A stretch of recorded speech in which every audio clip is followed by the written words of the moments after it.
Juggling childcare after school, or perhaps even an aging parent, many employers empathize with employees going through this situation, and the IRS just released guidance on exactly how this can integrate with employee benefits. So let's check it out.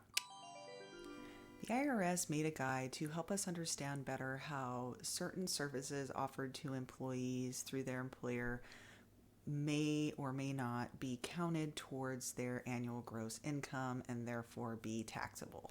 So a WLR program is an employer self-funded program. WLR stands for Work-Life Referral. And these generally are attached to an EAP. However, some employers are self-funding this.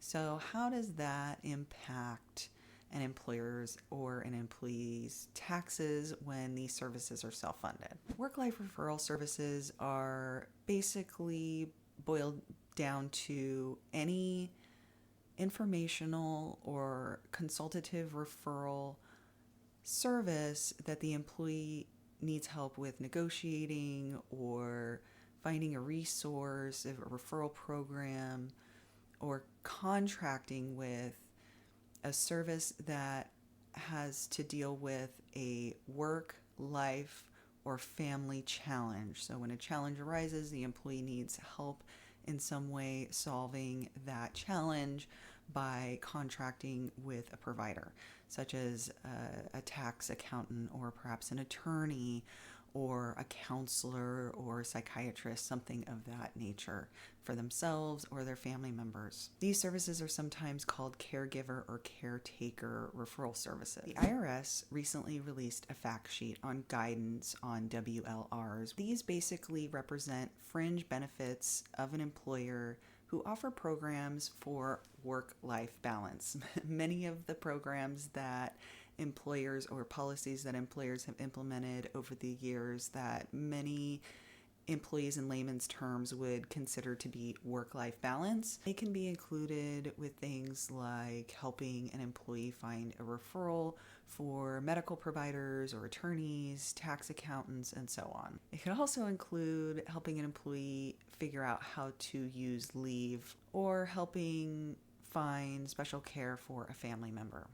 These services include finding education programs, housing assistance, choosing a child care program, navigating eligibility for government benefits, evaluating and using paid leave, locating or finding a home for someone in your family with special needs, navigating private or public services, connecting employees or family members with local financial planners, and so on. Usually when an employer offers special services like this, it could be seen as additional income.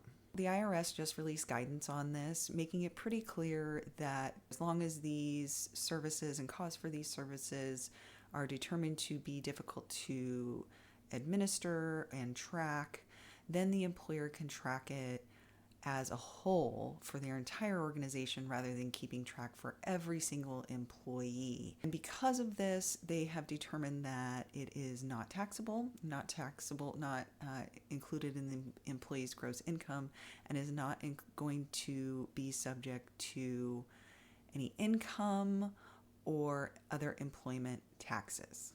This makes it a lot easier for employers because it just becomes an administrative burden to track it all. The guide was pretty straightforward in stating that these services are just another small part of what many employers do to help their employees, that they are not going to count these services as income. At the end of the day, one of the most important bottom lines here is that the employee and employer do not need to include these de minimis fringe benefits as total gross income to the employee.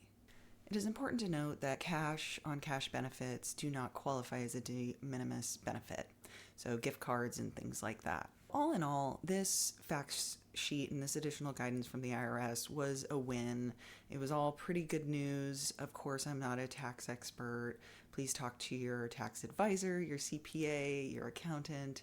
I do have a short article on this that you can download using the link below. So if you want more of a detailed explanation of this to speak with your accountant about, then that can be provided. All you have to do is click the link below. That's it in a nutshell. So again, if you want more information, click the link below, talk to your accountant. Thanks for hanging out until the end, and we'll see you next time.